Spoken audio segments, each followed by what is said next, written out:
welcome to Who Threw the Curveball. It's a new podcast that we're running today. Today is our first day. We're just really testing this out. Eventually we are gonna have a studio and everything will look a little more professional, but I just didn't want to wait for then. There's a lot of things going on in the news today, and I just wanted to get started. With that said, I would like to congratulate, of course, Manhattan District Attorney Alvin Braggs. For those who don't know him, he's obviously the worst district attorney that New York City has ever had. You know what? Let me take that back. He's not only the worst district attorney that New York City has ever had, he's probably the worst district attorney in any district, period. For whatever reason, he definitely has it up for Trump, just like a lot of other politicians do. However, that's not his job.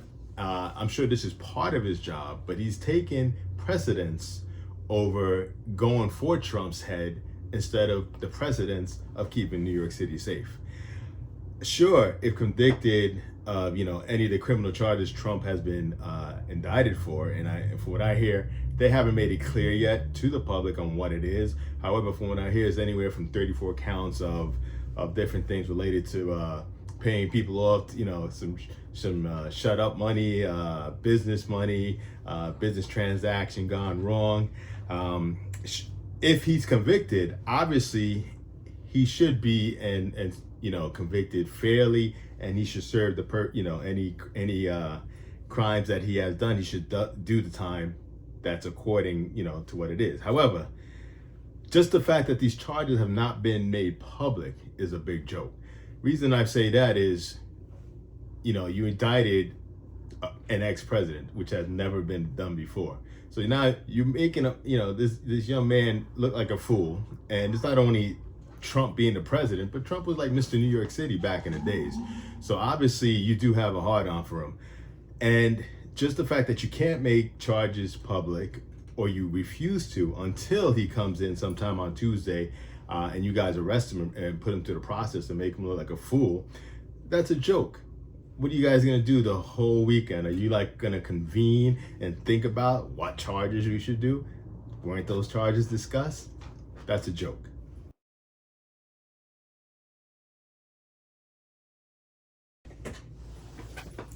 Let's take a look at this for a minute. If you take a glimpse and you look to see at what's going on in New York City these days via Google, Yahoo, whatever you want to use for a source of reference, you're just going to get a bunch of sugar-coated information, or maybe even what I would say sugar-coated bullshit. New York City crime, however, is up. If you live here like myself, you can tell it's up. So what I did, I looked it up, really couldn't find anything that I could use today as far as numbers, only because they're all over the place and nobody's saying or nobody's publishing anything worthwhile using as a percentage point. However, what I did was I used some of my NYPD sources. I have plenty of those. And according to them, crime is up. And not only is crime up, but the courts are also jammed up. So guess what? No one's being prosecuted. Let's think about that for a second. Nobody's being prosecuted. We got murderers, rapists, hate crimes. We have everything possible. The courts are jammed up, but somewhere along the line, we find the time to prosecute Trump. I'm not defending Trump. Well, it is what it is. And, I don't want to say he did or he did not do what he's being accused of. However,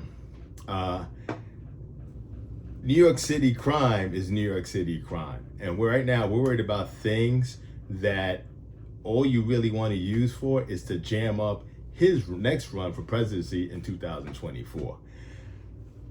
What I'm really defending are the victims of the New York City crimes who are patiently waiting for their cases to be heard.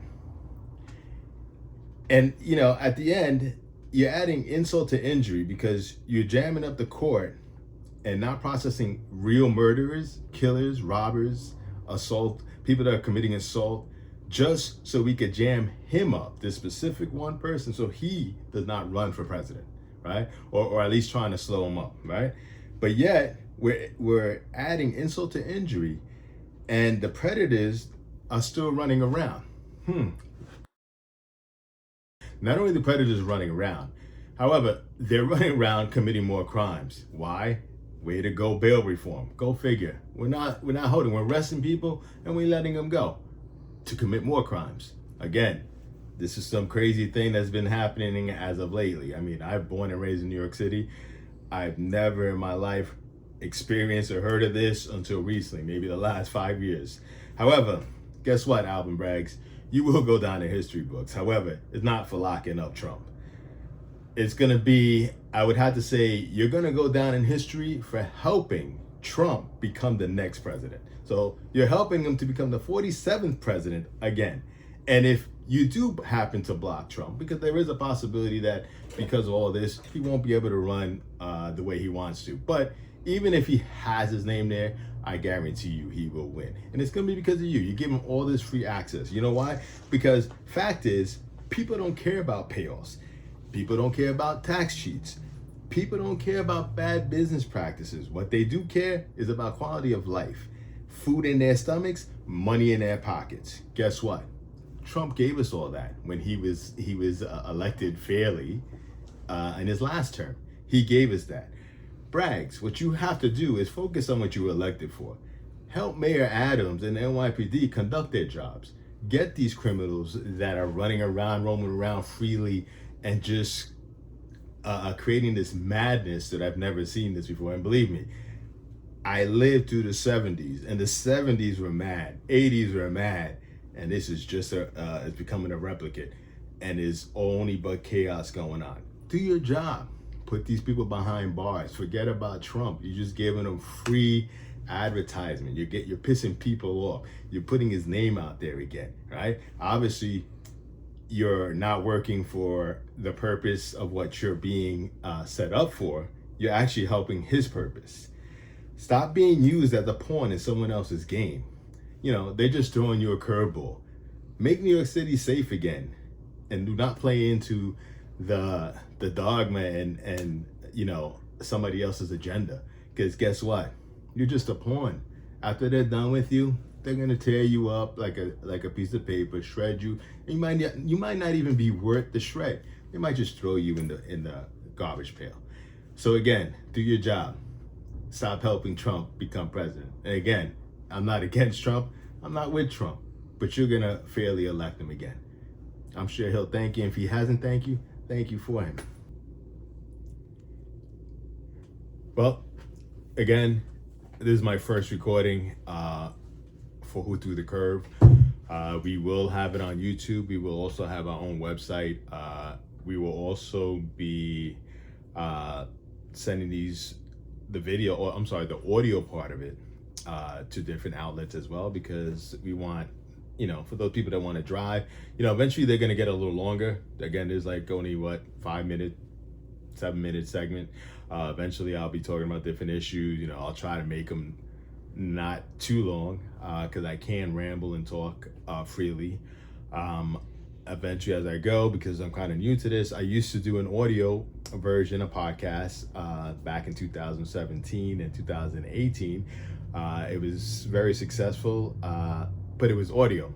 So there's a new segment of, you know, the whole video thing, because those people that know or do video, or even regular people who are just taping themselves, and you know, how many times you do redo, you didn't like the way it came out, you didn't like this, you didn't like, I have to get used to that. So I'll get better as it goes. Again, thank you.